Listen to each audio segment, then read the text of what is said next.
Back to Finley's question, I think it's helpful to go back to one of Bill Clinton's great maxims. People go to vote. Generally, it's on the economy stupid. We're all in favour of very moral arguments, but most people at general elections and at big elections will vote on how they think it's going to affect the economy, their family and their children's future. I was entertained with Isabel's shot, someone working for the Daily Mail slagging off Ryanair for being a big company. But can I address, we got to be a big company by actually offering low fares all over Europe. We were only able to do that because the airlines were deregulated under a single market in Europe. The regulation was taken away. Other than that, we were only free to fly somewhere from Ireland. That has transformed the lives of millions of UK citizens. We carry about 35 million passengers a year to and between the UK and Europe. It has transformed. Everybody under the age of 40 doesn't remember when BA used to charge you 500 quid to get to Paris and you had to stay a Saturday night if you wanted a cheaper fare. The single market has delivered low-fare air travel, it has delivered holidays, and actually the UK government... Money again. No, the UK government has been regressive in that because it was a Labour government under Gordon Brown that introduced APD that reversed low-fare air travel by taxing low-fare air travel. Listen. The way democracy is going in this country at the moment, if you had a general election today, the people would probably vote for voter but vote face. The problem is you don't have a general election today. You're going to have a referendum on Europe. OK, you sit in the front here. The question originally was about moral principles. Yes. Should we decide on moral principles?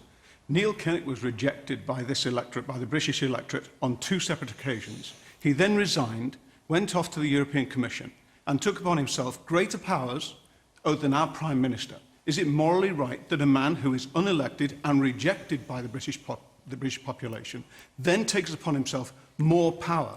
Is it morally right that the European Commission have spent the last 3 years negotiating in secret the TTIP with the Bilderberg Group at their backing?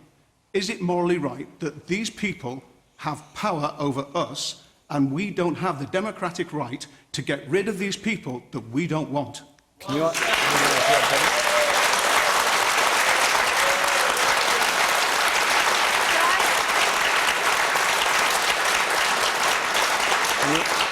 directly answer his question? No, of course I can. I mean, I think you're right that Europe needs reform, and I don't think that you will find many people in the Labour Party who are arguing that we should remain, that don't believe that Europe needs fundamental reform, much more transparency, much more democracy, and decisions made closer to the people that they actually affect. Just a moment, Isabel. I agree with you about that, but the idea that we would be able to take back more control over the things that affect our lives, whether it's climate change or jobs or terrorism or drugs or immigration, by cooperating less rather than more is just fantasy. Right, Isabel, and you've got a group of people over here who are arguing about sovereignty and they are giving away our power and it's don't going to let be them do diluted. The more countries that come in, our influence is going to be diluted. How can you possibly think that we're going to have a greater influence when there's 5 more countries being touted to come up into the European Union? Right, Isabel. Isabel Oakeshott. Let me just come in on the very interesting points that Benjamin made about some of the moral questions and the rights for people. I think that your question was kind of based on a false presumption that we somehow lag behind other countries when it comes to moral decency and common decency, and actually we lead the way in many of those things. We've just seen that David Cameron has agreed to take in child refugees. Let me give another example. It took him a long time. Let me give you It took him a long time. Let me give you another example. Let's look at, for example, animal welfare. It's an issue I really care about. We would like in Britain to be able to stop live exports of farm animals. We can't because of the EU. So there are certain areas, many areas, where actually if we had control, we would exceed some of the moral values of other member states. I'm sitting on the fence still. But what about not so long ago, one of our government wanted to lock people up for 90 days or something without charging them? What's that got to do with the EU? Well, I'm just answering the question about we're not moral leaders.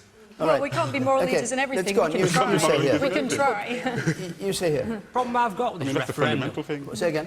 Problem I've got with this referendum. If you listen to the Brexit camp and you listen to the Remain camp, like the question says, it's all about economics. No matter what they do, they always throw money at you. It's money this, money that, money this, money that. Lisa pointed out all these financial bigwigs that have pointed out that we have to stay in because this is going to happen. They didn't want to listen to them when the government, everybody wanted to go into the euro, which for them, going to the euro was the best decision that we could do. So they ignored them, and it turned out that they was wrong. Right. Okay. With what they said, they was wrong. But actually, when we had the debate about whether we were going into the euro and we decided not to do it, there were voices, credible voices on both sides of the argument making different cases.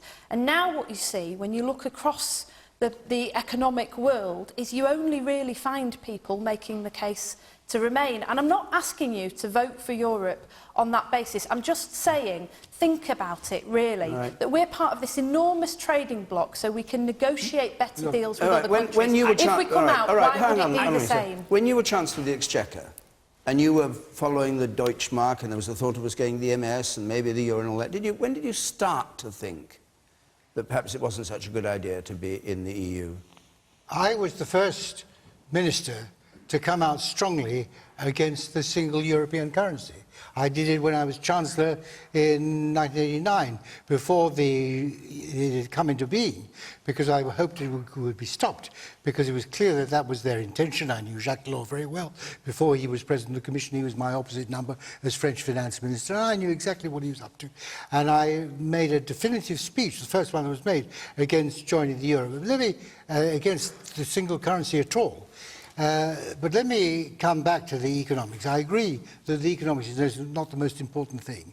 It is democracy and self-government that are far more important than the economics. Right. But there's a lot of nonsense being spoken by, I won't mention names, but around this table. I don't see why. First of all, we do far more trade with the rest of the world than we do with the European Union. And the gap is growing. The excess that we do with the rest of the world is greater. There is no need for any trade agreements in order to do trade. The fact of the matter is that Obama spoke as he did because he thought it was in the interest of the United States that we should remain in the European Union, not as in the interest of Britain. He may or may not be right that it is in the interest of the United States, but that is not the issue. It is what is right for this country, and much as a wonderful country that the United States is. And we had some talk about their presidential candidates earlier, which may take some of the gloss off. But certainly what is right for the United States is not necessarily what is right for Britain. All right. And the other thing is, the other thing is that trade agreements are of no significance to speak of. Norway, for example, which Michael mentioned, is ridiculous, tiny little country. But the tariff is the Norway is a ridiculous tiny little country. No, it is a lovely country. I know, but it is the comparison is ridiculous. All right, it's the comparison. Just wanted to clarify the point. No, I'm glad you did. Norway is a great country, but to compare it with the United Kingdom is ridiculous. All right. Now, I want to do one thing, so I want to move on. We've got a lot of other questions. We talk about Europe every week. I happen to know, because we asked you all before you came, that you're pretty well divided 50-50 when you made up your minds on Brexit or Remain. And I want to hear from a couple of Remain people, because we've had quite a lot of Brexiters talking. Yes, you, sir, there. And then I'll come to the lady there, yes. And then we'll go on to another question. Yes. You've heard all this. What do you make of it? I want to take issue with a couple of points that have been raised. Firstly, Isabel's saying that somehow if we were in control of certain things, we'd make better choices.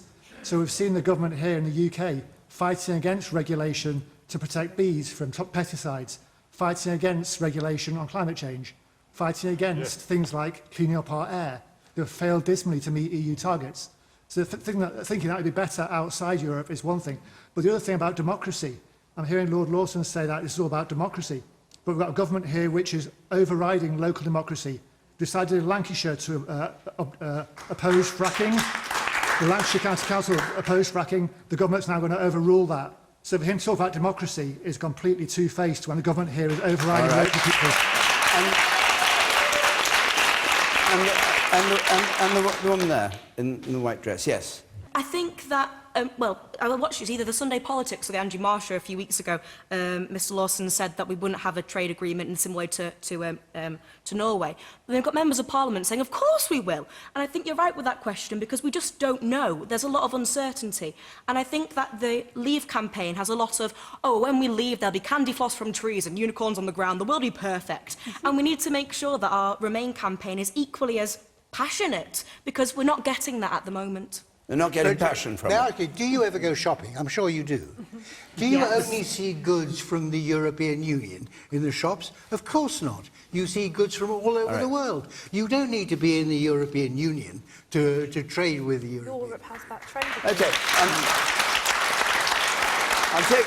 I'll take one more Remain point, since Nigel Lawson is thinking, yes, the woman in blue there. And then we must go on to another I question. think Yes. just to feed back to the original question, Yes. what is wonderful is we're part of something. We're part of something that we can build together to make Europe a better place to live for everybody in Europe. And sometimes I think we get a bit hooked up on our lovely lives here.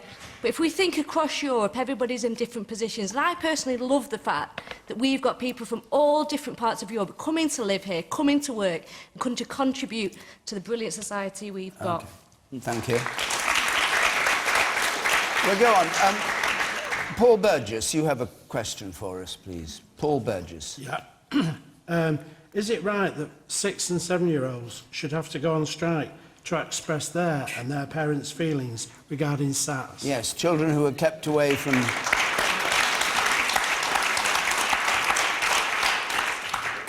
school so they didn't sit their SATs. Lisa and Andy, what do you think? Well, I definitely agree with the way that you phrased the question, because I think I went into a primary school in my constituency this afternoon, and I talked to some 11-year-olds, actually, who are going through the SATs process, and their teacher. And what they told me was that testing in itself is not the problem. Actually, assessment, proper assessment, is a really important part of the education system. And it wasn't just the teachers who welcomed that, it was the children as well. But they were finding it incredibly stressful. One of the reasons the teachers were finding it incredibly stressful is because they said to me the goalposts keep changing. So the government has changed these tests over 80 times since September.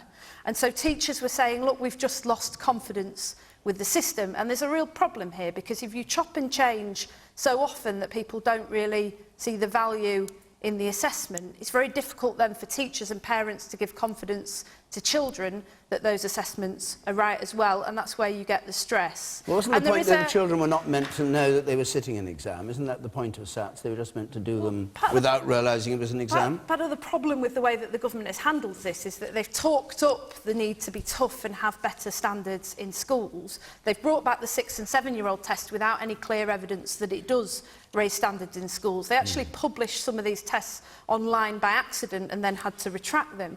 I think the view coming out of schools now and with parents is that the government is completely out of ideas about how you better support children and raise standards. So instead they've come out with this string of policies, including these tests, including unqualified teachers in our schools, including forcing all schools to become academies. It's a box-ticking exercise, but at the end, our children are paying the price for it. And were parents right to take their children away from school for the day and take them, in fact, on strike? Well, I think this is difficult, really. I was sort of reflecting on it earlier. And Just give a brief answer of your reflections. My answer is that if it was me, I wouldn't have done it. I think children are better off in school. But the blame, for me, lies with a government that is putting box-ticking above children. Isabel Oakeshott. Well, I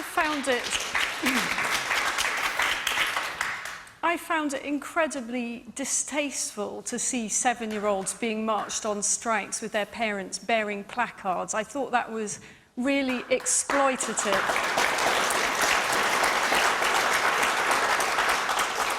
You know, there's a really sorry thing, and that is that we are currently languishing below Vietnam and Poland in the international educational league tables.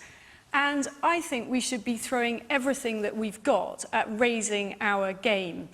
And at the end of the day, yes, it's not nice to sit tests, but it's not so very traumatic. And part of the rationale for these tests is not to identify children who aren't doing well, to give them a hard time about that. It is so that we can see which children need extra supports, and also so we can identify where teachers are failing. And that has got to be a very, very decent objective.